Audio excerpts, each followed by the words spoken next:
इस भारत को बचाना है ना, तो लक्ष्य क्या होगा? तो एक तो साफ है, और मैं इस मामले में बहुत क्लियर हूं कि मेरा लक्ष्य है 2024, कुछ लोगों का लक्ष्य है 2025। कुछ लोग कहते हैं कि बतासा जाए तो जाए, मंदिर नहीं जाना चाहिए, मतलब लोकसभा जाए तो जाए, 25 नहीं जानी चाहिए। मेरा कहना है कि दुनिया चली जाए, देश नहीं जानी चाहिए। दुनिया चली जाए, आम आदमी जनता सुरक्षित रहनी चाहिए। और उसका उदाहरण है, मैं उदाहरण दे रहा हूं। जैसे ममता दीदी चुनाव लड़ रही हैं कांग्रेस के खिलाफ, लेकिन राहुल गांधी जी ममता जी के साथ वार्ता अच्छा रखे हुए। सीपीआई की डी राजा की पत्नी लड़ रही है राहुल गांधी के खिलाफ, लेकिन वो रिस्पेक्ट रखे हुए। अरविंद केजरीवाल जी पंजाब में लड़ रहे हैं कांग्रेस के खिलाफ, दिल्ली हरियाणा में लड़ रहे हैं कांग्रेस के साथ। समझ रहे हैं ना बात को? अब जैसे तेजस्वी जी मेरे भाई हैं, मैं हमेशा से लालू यादव जी के साथ रहा। तब तेजस्वी जी जन्म नहीं लिए थे, तेज प्रताप जी भी नहीं लिए थे। विपक्ष के नेता बनाने की बारी जब आई तो एक ही वोट से लालू जी नेता बने थे। और लालू जी कह दें कि बड़े बेटे मेरी भूमिका उनके नेता बनाने में नहीं है, सिर्फ सिंगल पप्पू यादव। फिर मुख्यमंत्री बनने की बारी आई, 11 एमएलए के साथ हम लोग खड़े थे। हमेशा जब संकट में रहे तो साथ खड़े, लेकिन जब हमेशा पप्पू यादव की बारी आई, हो सकता है मेरे में कमी रह गई हो, मेरी पूजा में, मेरी इबादत में, मेरी प्रार्थना में। मैंने उन्हें साफ शब्दों में कहा कि मैं परिवार का हूं, मैं मर्जर नहीं करूंगा, मैं मधेपुरा सुपौल नहीं जाऊंगा। कल तक मैं कहता रह गया, उनके परिवार के लगभग सदस्य के फोन आते रह गए। मैं वो बात नहीं बताऊंगा, लगभग परिवार के सदस्य के फोन आए। मैंने कहा कि यदि आपको लगता हो कि कांग्रेस क्यों ज्वाइन किए, यदि लालू यादव जी के मन में किसी बात की ठेस हो तो आप हमको पूर्णिया दे दीजिए और लालटेन से दे दीजिए, हमको कोई दिक्कत नहीं, मैं लालटेन, लेकिन पूर्णिया नहीं छोड़ूंगा। मधेपुरा में आप किसी को लड़ाइए, गुनाह क्या है मेरी, मैंने कसूर क्या किया? सब लोग घर में रहते थे, मैं पूरे देश के कोरोना में सेवा करता था, लोगों की मदद करता था। ये तो दुनिया देखी ना भाई, सब लोग घर में सोते थे, हम पटना के बाढ़ में लोगों के बीच रहते। देश के हर संकट में, गुजरात में मारो पप्पू यादव, मणिपुर में मारो पप्पू यादव, बंबई में मारो पप्पू यादव, गुजरात के भुज में भूकंप हो तो पूरी जिंदगी लगा दो पप्पू यादव। स्पीकर का लिखित है कि जो सेवा पप्पू यादव ने आगे किया कोई दुनिया नहीं कर सकता। जरूरत क्या पड़ा? आपकी खुद पार्टी थी, कांग्रेस के साथ अलायंस करने की क्या जरूरत? देखिए, मैं एक बात आपको बता दूं, जब पटना के बाढ़ में सारे एमपी एमएलए भाग गए और अकेला हम 12 दिन तक लोगों की जिंदगी बचाते रह गए, जब सामाजिक और राजनीतिक बारी आई तो फिर वो उसी एमएलए को वोट दे दिया जिस एमएलए ने एक बार बाढ़ में गया था। कोरोना में एक भी पीएम सीएम नहीं थे, कोई नहीं था। कोटा में सारे देश के बसों में, जिला में बस भेजना, 2-2 हजार रुपया भेजना, कोटा से बच्चों को लाना। समझ रहे हैं आप? इसको समझिए। और जब वोट की बारी आई तो जात पात कर लिए। तो अब जात पात के युग में हम कहीं फिट बैठते नहीं है। हमको आप किसी को गाली देकर के बोलिएगा वोट लेने, तो भैया मरना पसंद है, हाथ जोड़ेंगे, आज ही चले जाएंगे ताला चाबी लगा के। हम ऐसी राजनीति नहीं करेंगे। दूसरे धर्म को गाली देकर, हम मजहब को गाली देकर, दूसरे जात को गाली देकर के हम नहीं जी सकते। तो मेरा कोई जात भी नहीं, तो अब जो जाइए तो कहे गठबंधन हुआ कि नहीं। तो जब आप एक इंसान आदमी से भी, सेवक से भी, जो दुनिया की सिर्फ मदद के अलावा कुछ नहीं करता, तो मेरे पास रास्ते क्या थे आप हमको बताओ। जब प्रियंका गांधी जी ने फोन की कि just no you join us, तो मेरे लिए इससे बड़ा विश्वास क्या हो सकता है। और राहुल गांधी जी का हमेशा साथ रहा। तो ये दो लीडर की ताकत जिसके साथ हो, मुझे कुछ नहीं देखना था। तो पटना का गठबंधन कैसे उड़िया में आके टूट गया? मेरी बात आप समझिए, लालू यादव जी की हमेशा इच्छा थी कि मैं आरजेडी ज्वाइन कर लूं और मधेपुरा जाऊं, सुपौल ले लूं। मेरी इच्छा कभी नहीं थी कि मैं मधेपुरा जाऊं। मधेपुरा में जब जाति के आधार पर पप्पू यादव का बंटवारा कर दिया, कोरोना के बाद भी हरा दिया और बाढ़ के बाद भी हरा दिया, उसके बाद तो मेरा घर है, हम 3.5 लाख से वहां जीते हैं, 2.25 लाख। 14 में हम वहां चुनाव जीते। लालू जी शरद जी से 2 बार हार गए। लालू यादव जी इतने बड़े लीडर हार गए, क्या कहते हैं, रंजन यादव जी से, रामकृपाल यादव जी से। बगल में 7.25 लाख मुस्लिम है और 5.25 लाख यादव है। अररिया में एक बार बाय इलेक्शन आप चुनाव जीते। तो इस बार भी क्या 10 सालों से आप कटिहार में नहीं है। सुपौल में सिर्फ मैडम रंजीत रंजन जीती। तो इस बार भी क्या जात पात का राजनीति अपने फायदे के लिए किया जा रहा है? भैया, हिंदू मुसलमान की राजनीति तो चल ही रही है ना देश में। पोलराइजेशन, कभी CAA, कभी कुछ, अगली बार पुलवामा।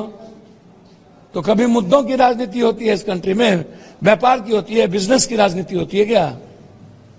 कभी युवाओं के रोजगार की बात होती है क्या? फैक्ट्री की बात होती है क्या? डेवलपमेंट की, गरीबी खत्म करने की बात होती है क्या?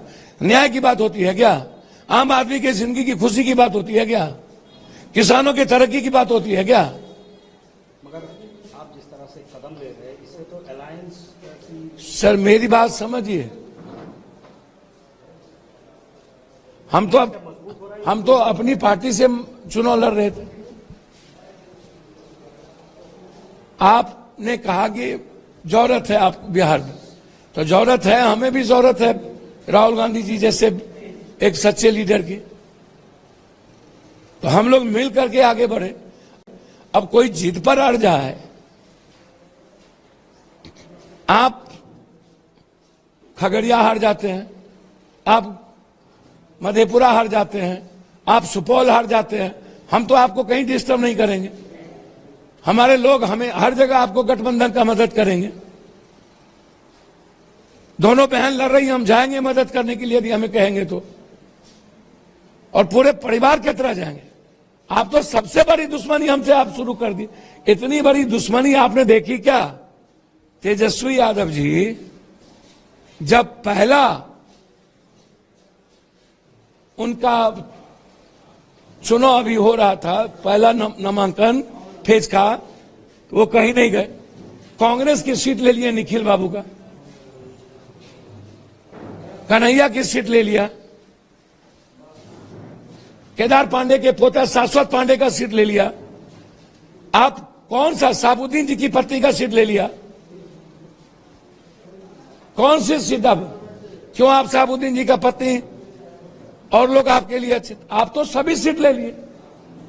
आप दे दिए भागलपुर, आप दे दिए महाराजगंज, प्रभुनाथ भाई वाला सीट। प्रभुनाथ भाई और साबुद्दीन दोनों से दुश्मनी किस बात की? सबसे नफरत क्यों?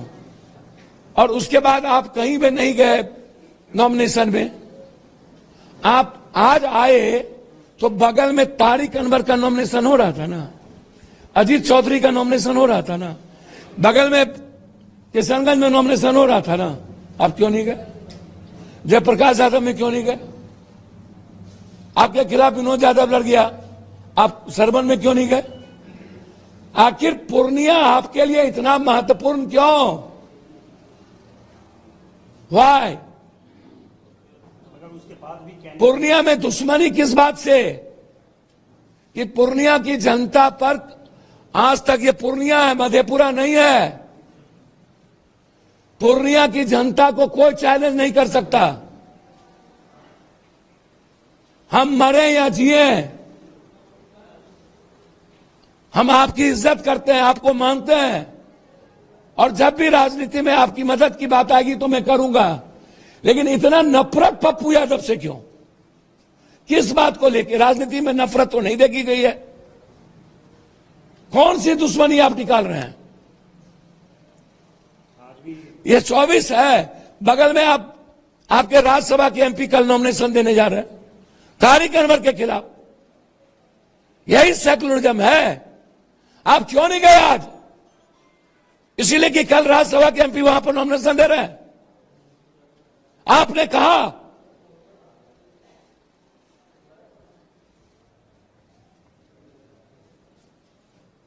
यही सेकुलरिज्म है।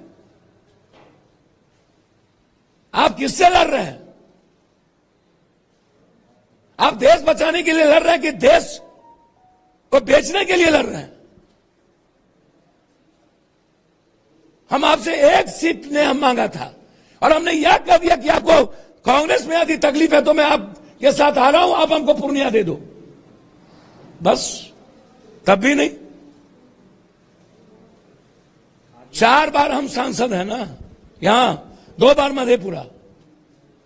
मां लड़ी, कुछ वोट से हार गई।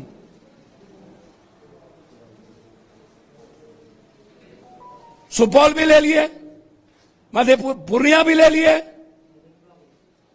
मधेपुरा भी ले लिए, अररिया भी ले लिए। मतलब कहीं से पप्पू यादव को कांग्रेस को टिकट देने का मौका नहीं मिले। और उसके बाद आप कह रहे हैं मधेपुरा लड़िए और आरजेडी के, मतलब आप कांग्रेस को भी पप्पू यादव छोड़ दे। सर मैं लड़ूं या पूर्णिया की खुशी के लिए वो अलग बात है। अर्थी उठेगी पूर्णिया से और निपटेगा कांग्रेस के झंडा में। अब दुनिया सोचे कि इनको किसी से तकलीफ नहीं है। इन लोगों के लिए नरेंद्र मोदी जी सब लोग अच्छे हैं, सिर्फ पप्पू यादव इनके लिए खराब हो गया। सब अच्छे, पप्पू यादव अच्छे नहीं। सर कल आप क्या नॉमिनेशन करेंगे? भैया मैंने आपको तब भी कहा कि मैं इंतजार किया, 2 तारीख को नॉमिनेशन डेट बढ़ाया। हमको लगा लालू यादव जी बड़े बेटे के तहत आशीर्वाद देंगे, और जब उसने सामने में आकर के पहला नामांकन करने ही आए पप्पू यादव के खिलाफ और मंच पर आकर के जो मन में सो बोलते हैं, मेरे पास रास्ता अपने मां के आंचल के अलावे बचता क्या है, मरता क्या नहीं करता। Love and war everything is fair. Sir Tejashwi ji आज मंच पे एक बात बोला है कि it's my party, it's my पाप। इसमें क्या विचार है? सर ये उनसे पूछिए, राजो सिंह को मारने वाले बाप की पार्टी, फल्ला को मारने वाले क्या, जो जिन जिन लोगों ने सोसाइटी में जहर पैदा किया वो इनके टिकटार थी। छोड़ दीजिए ये सब बात। सर इससे क्या सर इससे क्या जो अलायंस है, अलायंस क्या मजबूत हो रही है या टूट रही है? सर हमको कुछ नहीं पता, तोड़ कौन रहा है।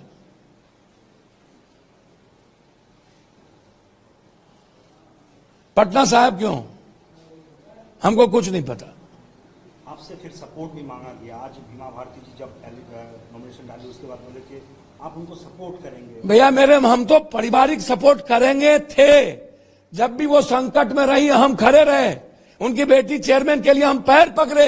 अभी कुछ दिन पहले उसने कौन सा गुनाह अधिक कर दिया? हम तो बाप के दाखिल थे कहां? हम आज भी हैं। बेटा मरा तो घर पर गए, पति और उसके बीच में झगड़ा हुआ तो घर पे गए। हम दोनों के बीच एक साथ खड़े रहे बाप के तरह, आगे भी रहेंगे जब वो संकट में रहेगी। लेकिन रावण भी शिव की पूजा किया था ना, दुर्योधन भी कृष्ण से गए थे आशीर्वाद लेने। जतो जया ततो धर्म, जतो धर्म ततो जया। धर्म के रास्ते पर कोई परिवार नहीं, सिर्फ एक लक्ष्य, अर्जुन की तरफ। इस भारत को बचा